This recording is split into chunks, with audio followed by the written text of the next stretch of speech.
everybody, and welcome to another edition of Align with Yourself. My name is Zachary Haven. I'm your host, or the creator slash host of this channel.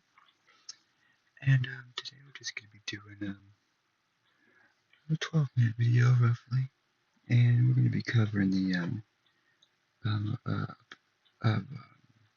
a previously recorded flight. Well, this is just a replay that we're going to go. We're just going to be narrating through the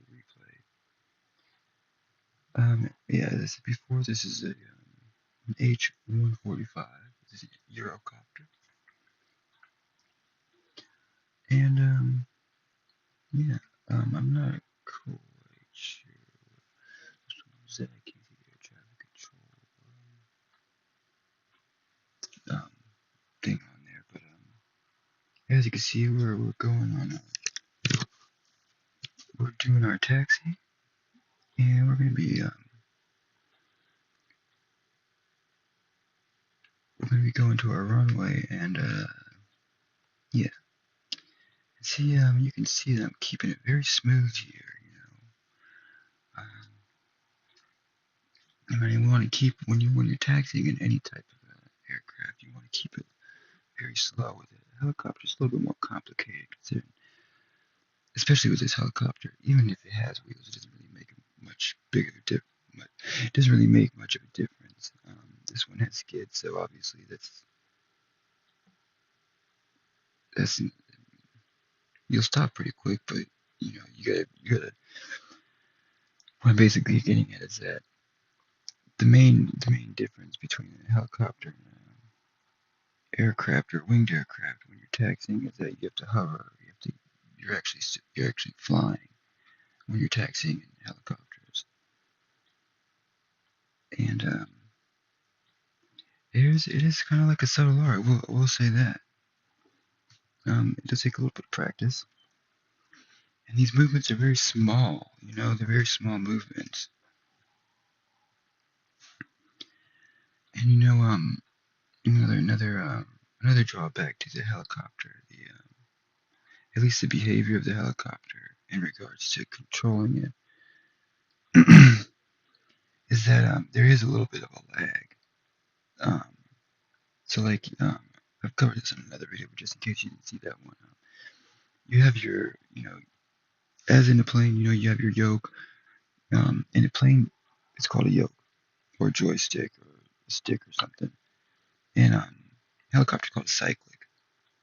Now the cyclic controls the tilt of the blades on the top.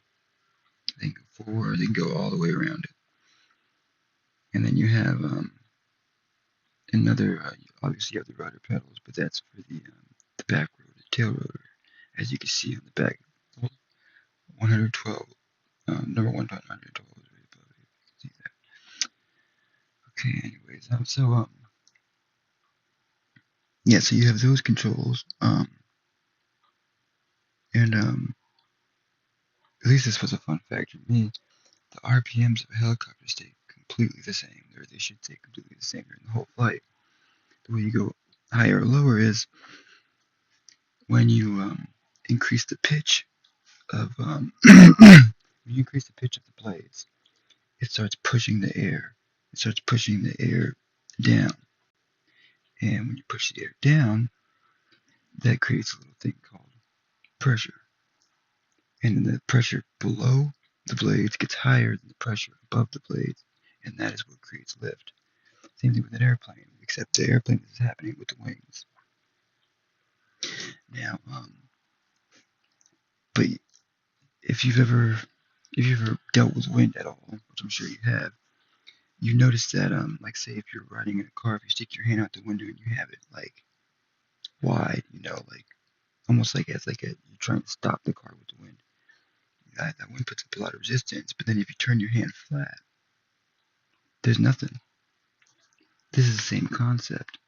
That's all we're doing with the collective is just changing how close your hand, basically changing how close the blade is to just all the way flat. It doesn't go all the way flat though, I'm assuming at least.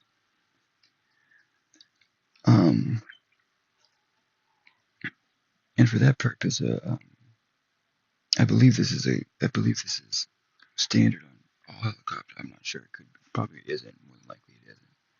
But it's something called throttle governor. Now, throttle governor is exactly what it is. When you're flying a winged aircraft, um, all you got to do, I mean, you keep track of your own throttle. I mean, it's because it's relatively easy. It doesn't take a lot of maintenance. With a helicopter, I mean, anytime that you pull the collective up and you start to increase the pitch on the blade, it's going to dramatically start um, affecting the RPMs if you don't start adding throttle to it. You're not even going to be able to go fly anywhere if you don't have some throttle to it when you're changing the pitch of the blades. But yeah, so that's how that works. Um, and then basically, I mean, the top rotor, that's all you really need for flight. As long as you have that and you can build up some speed, they have these things called auto gyros, and they're just they're it's a rotor on the top like a helicopter, and they have some type of thrust producing mechanism for their thrust. Usually a prop on the back, and when you start to gather up speed, because those rotors are designed to catch the wind. Um, as soon as you start getting up to 60, 70 miles an hour, those things are going to start spinning fast. And then eventually they're going to get up to about 400 RPM, and that's perfect. And that'll actually, now with the auto gyro, you don't have a collective. Instead, and that you could do this with a regular helicopter, but you need some type of thrust. The top rotor can basically, as long as it's spinning fast enough, it can function as um, whatever craft you have it on top of. It can function as that craft's wings. So if you have it spinning at about 400 RPM, 400 revolutions per minute, first of all, you're going to have to go in about 60, 70, maybe even 80 for about a good 45 seconds to a minute before you get that kind of RPM going. And then once you do that, you can fly just like an airplane with no wings. And a helicopter, it's the same concept as the auto rotation. If the engine fails in a helicopter, you can still get it on the ground because those blades are not going to stop spinning easily. As long as you know what you're doing, you keep those RPMs up for a minute. Alright, so now that I've gone on my long distracting side tangent here, hopefully it was informative enough, but as you can see, we're coming up to the end of our trip here. I know, it's a rough ending. Okay, but we landed here, helicopter, safe and sound on this runway. And one thing that I love about this helicopter in particular is the fact that it's a four-blade rotor on the top. I'm not really sure about the benefits versus the drawbacks of two rotors versus four rotors. I do like how the four rotors look, and it does, to me, it just feels a lot more stable than a two rotor. It doesn't feel like two thin little blades are resilient enough to carry the load of a gigantic engine and people on it. But what the hell do I know?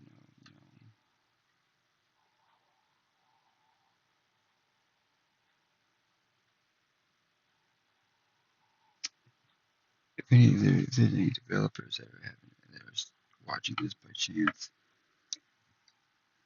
somebody really needs to make, and I would do this myself, honestly. Nothing stopped me from doing this, other than the lack of a solid background in any kind of engineering. I'm assuming that's probably what would be, you know, very necessary for something like this. But anyways, X Plane, that is X Dash Plane, the game that I'm playing here. They do have a plane maker option, and I really want to have a Chinook made on this game, the 3D cockpit. They probably already have it on payware, but I don't really like paying for it, and I feel like I could make it. Um, but if any of you, if anybody is watching this and they know if they have any like experience in that, leave a comment because I'm really wanting to see if I can design a couple planes that I want to see on the game. All right, so as you can see, we're almost to our runway. Now, I'd like to add, I'm sure a lot of other, I'm sure a lot of other pilots wouldn't agree with you on this one, but this is what I, or wouldn't agree with me on this one. But the way I see it, with helicopters, you could basically slow down on a dime. Well, not on a dime, but you could slow down like and just stand there. With aircraft, you're gonna stall, and then you have to go down to start going forward again. Helicopters, they're a beast of a machine. You can slow down really fast. You can slow down really fast just by pulling up, turning the um pushing the collective down, and then just pulling up, and that's gonna use it's gonna use your downward it's gonna use your descent to actually slow you down because you're gonna hold the altitude that you're flying, but you're be pulling up and holding the altitude that you're flying, so you're gonna be slowing down. And then once you get to a certain speed, you'll start gradually increasing your descent. All right, so now we're at the end of our trip, and I just like to sit here and watch, the blade stop spinning. I just have like I have like a quirk for things like that. I think of them as up in the sky working really hard, trying to make sure this thing gets to where it's going. And now when you turn them off, they get to relax. And now there they go, falling down like a low-beard bunny. All right, folks, and now, all right, folks, that'll do it. I'd like to extend my deepest gratitude for those of y'all who stuck it till towards the end. Um, if you like the video, leave a thumbs up, comment. Um, if you want to comment, and don't forget to subscribe. And have a wonderful day. As above, so below.